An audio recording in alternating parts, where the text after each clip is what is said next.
everybody, and welcome.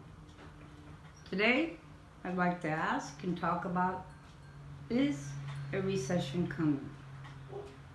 They keep talking about it and telling us that there's some out there that really have a lot of fears that we're going to hit a recession. Could it be political? It's that season. I don't know. All I know is if that it hits, that means more people will lose homes, more people won't have food, and more people won't have jobs. And we have to do something ourselves to take care of ourselves, because no one is going to come and do it for us. The last recession, people were living in forests. We had a lot of people. If I remember correctly, it was 3.4 million people or something like that, or 3 million. I can't remember. I actually looked it up. They lost their homes, but it was in the millions. They foreclosed on them.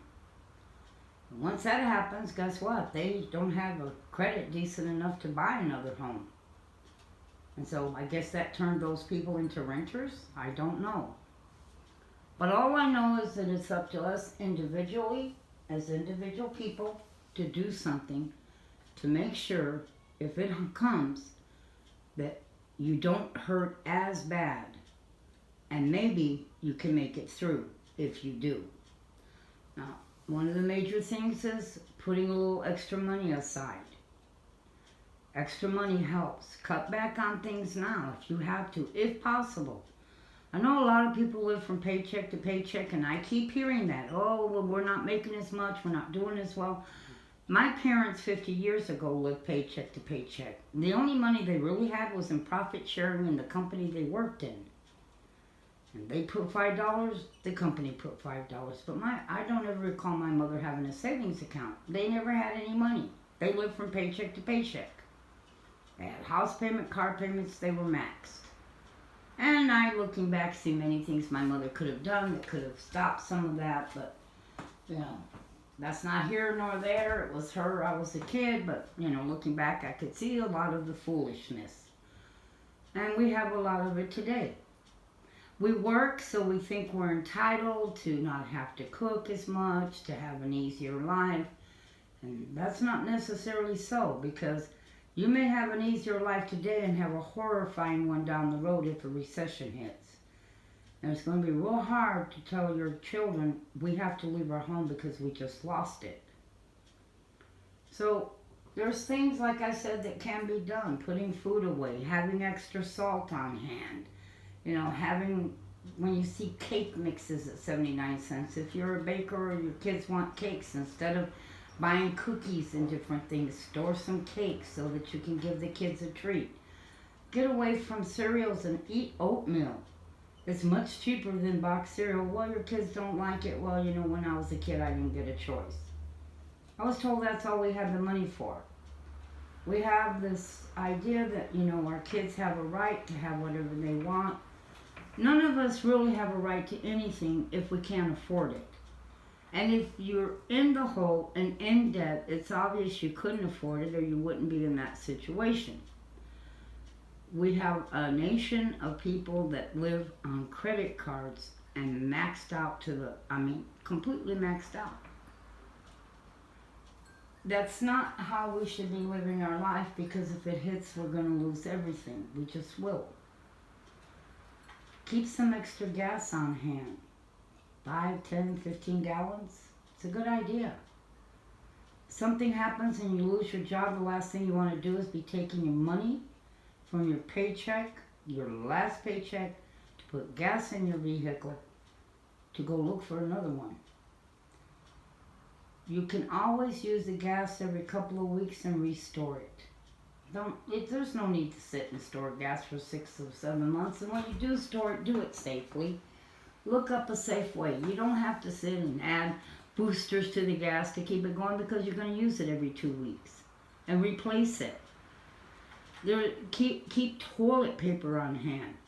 Think about this one. I knew somebody who had to go and sell CDs to buy toilet paper when they lost a job because they were foolish and didn't save a little money or keep anything extra on hand.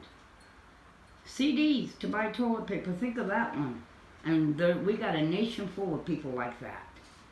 So keep some on hand. Some shampoos, some soaps. All of those things are cushions against hard times if we do hit a recession. Keep groceries, keep food on hand. I have an excellent video on never grocery shop again. Look at it. It's got some wonderful advice how you can actually become your own grocery store. Sit down, think about what you can cut back on, what you can actually live without. And believe me, you can live without a lot more than what you think. But it is better to live without some things now than it is to not have nothing if a recession hits. We had a lot of people that lost a whole lot during the last recession, and you may be one of those that didn't. I didn't. But it could happen that the next one that hits, you could lose it. You could be the next victim to it. And there's ways to help prevent some of that from happening. There's things that you can do. Having water, electric bills paid in advance, or the money set aside for 5 or 6 months, it gives you a chance to regroup and hopefully maybe find some other sort of job. Keep some things on hand that you might be able to trade with other people that might be in the same situation. You know, buy popcorn, but not microwave. Make your own sweets. Donuts at the store expensive. A can of donut, a can of biscuits with punch a hole in the center, fry them things on both sides, throw some cinnamon and sugar on top. That's a far cheaper donut than what you're paying for when you buy a dozen donuts at the store, and they are very good when they're first made. There are lots of things you can do to actually cut back and put money aside.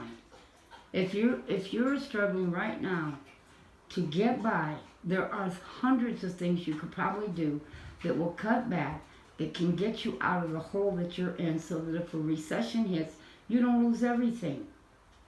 There's tons of things. Research it, look it up, see if there's other ways. Cutting your electricity, I'm going to do a video on that, but I want you to understand something. The best way to cut back anything is don't use it. It's just that simple. Buy extra coffee and keep it on hand. So that coffee is expensive. If you find coffee on sale, buy a couple extra cans and store it, put it away. Always keep some coffee. If hard times hit and you're a coffee drinker, that would be horrifying. You don't even have coffee. There's lots of things that you can do that can help you if a recession does hit. I don't know if it will, but it very well could. There's lots of things you can do yourself. Think about it. You know your home better than I do. You know what you're doing. You know, we all heard about the brown paper bag lunch and take it to work with you. Well, but when things got better, did you continue to take the brown paper lunch bag to lunch? Or are you back to eating out? We eat out far too much. We just do. Well, we use the excuse we have such a busy lifestyle. Well, I've worked most of my life too, and I always took lunch and I always ate breakfast at home before I went to work. I got up a couple hours earlier, made kids breakfast, made our family the breakfast, and trucked off to work. Walk to the grocery store. If you're 5 or 6 blocks from a grocery store, walk. Stop using so much gas. It'll save you money. And then you can take and put that money aside and save it. Stop making so many trips. There's people that are going to the store. I have somebody I know that lives out in my area. She goes to the store every other day. And she lives 30 miles or 40 miles from a grocery store. That is nonsense. You need to prepare and think ahead of time so that you do not have to run to a grocery store at all. For maybe a month, 2 months, 3 months, a year. Pick up basics. Have somebody, good grief, if it's a gallon of milk you need, have somebody on the way home from work pick it up. So you don't have to go to the store. You already know what you use in your home. I know this may sound harsh, but I can tell you, if a recession comes, it's going to be far harder than the words I'm telling you. You will lose maybe your home, your car, or your job. And none of those things are going to be fun at all. And so sometimes it takes harsh words to wake us up so that we might stop and think. You know, we don't need to run to the grocery store every week. If you go to the video I showed you, you shouldn't have to run to the grocery store at all other than to restock some things when it's on sale. And if you've got somebody in the family that's working and you need a loaf of bread or a dozen of eggs or milk, they can pick it up on the way home. You don't need to be running to the store every other day like so many people do. It costs you a lot more. It just does. And you need to get out of that mindset. And I do hope and pray that we don't hit a recession. But think of every way that you can put money away. Do you have plates coming up pretty soon? Or do you have plates coming up in the next year? Have the money for them now. Because if the recession hits, you may not be able to come up with money to even buy your plates. Save, if you pay insurance on your vehicle, save a few months of that in advance. Think of what you can do to cut back and see what you can learn to live without so that you can get by. Just think about it. What can I get paid off? Don't use your credit card anymore. And then think about what you can do to cut back in case that recession hits. Because if it does, it's going to be bad. Like I said, I don't know. But I definitely believe in always being prepared. Turn off, if you can live without the air conditioner, turn it off and just use a fan. If you can get your electric bill down, like I said, I will do a video on it, but if you can get it down, save that extra money. Don't spend it. Save it. Remember what are your needs and not your wants. And talk to your children and tell them, we can't afford it. I'm sorry, but we cannot afford this. Your children need to come to understand in life, sometimes you just cannot afford things. And it's going to happen to them when they grow up too. And so it's better for them to be prepared for it now than later. So I hope you found this informative, and sit down and take a real good hard look at your home.